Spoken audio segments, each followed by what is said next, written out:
हर जंगल की अपनी आत्मा होती है। यह आत्मा पेड़ों की जड़ों में, नदियों की लहरों में और जानवरों की सांसों में बसती है। अरावन नाम का यह जंगल भी ऐसा ही था, घना, रहस्यमय और जीवन से भरा हुआ। लेकिन इन दिनों जंगल अशांत था।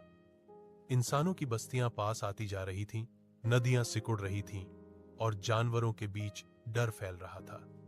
सबसे बड़ा सवाल यही था, इस संकट में जंगल का मार्गदर्शक कौन बनेगा? जंगल का पुराना राजा शेर अघोर अब बूढ़ा हो चुका था। उसकी दहाड़ में अब पहले जैसी गूंज नहीं थी। उसने एक दिन सभा बुलवाई। हाथी, बाघ, भालू, हिरण, बंदर और पक्षियों का बड़ा समूह इकट्ठा हुआ। मैं अब जंगल को पहले की तरह नहीं संभाल सकता, शेर बोला।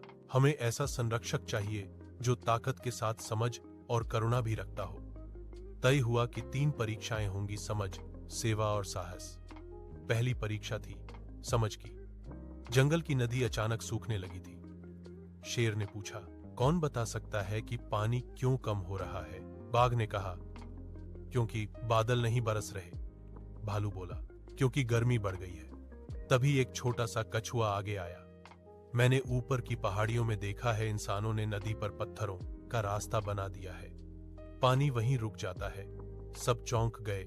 समस्या पहचानी जा चुकी थी। पहली परीक्षा कछुए ने जीत ली, क्योंकि उसने देखा, समझा और बोला। दूसरी परीक्षा थी सेवा की। जंगल के बीच एक दलदल था जिसमें कई छोटे जानवर फंस जाते थे।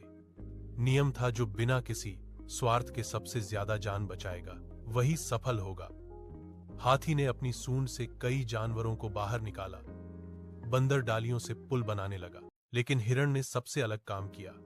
वह दलदल के किनारे खड़ा रहा, रास्ता दिखाता रहा और खुद आखिरी तक वहीं डटा रहा। जब तक अंतिम चूहा भी सुरक्षित बाहर नहीं आ गया, वह हिला नहीं। सेवा की परीक्षा में हिरण आगे रहा। तीसरी और अंतिम परीक्षा थी साहस की। रात के अंधेरे में जंगल में आग लग गई।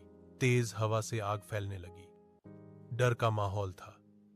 बाघ और भालू आग से जूझे। पक्षियों ने ऊपर से पानी की दिशा बताई। लेकिन सबसे साहसी काम फिर हिरण ने किया। वह जलते इलाके में घुसा जहां पक्षियों के बच्चे फंसे थे। धुएं में उसकी आंखें जल रही थीं, पैर कांप रहे थे, फिर भी वह रुका नहीं। एक एक करके उसने बच्चों को बाहर निकाला। बाहर आते ही वह जमीन पर गिर पड़ा। आग बुझ चुकी थी, लेकिन हिरण बुरी तरह झुलस गया था। जंगल में सन्नाटा छा गया। शेर आगे आया और बोला, आज मुझे किसी दहाड़ या ताकत की जरूरत नहीं। आज मैंने वह देखा है जो राजा बनाता है, त्याग। सभी जानवर एक स्वर में बोले, हिरण हमारा संरक्षक होगा। हिरण ने कमजोर आवाज में कहा, अगर मैं राजा बना तो मैं सबसे आगे नहीं, सबसे बीच में रहूंगा।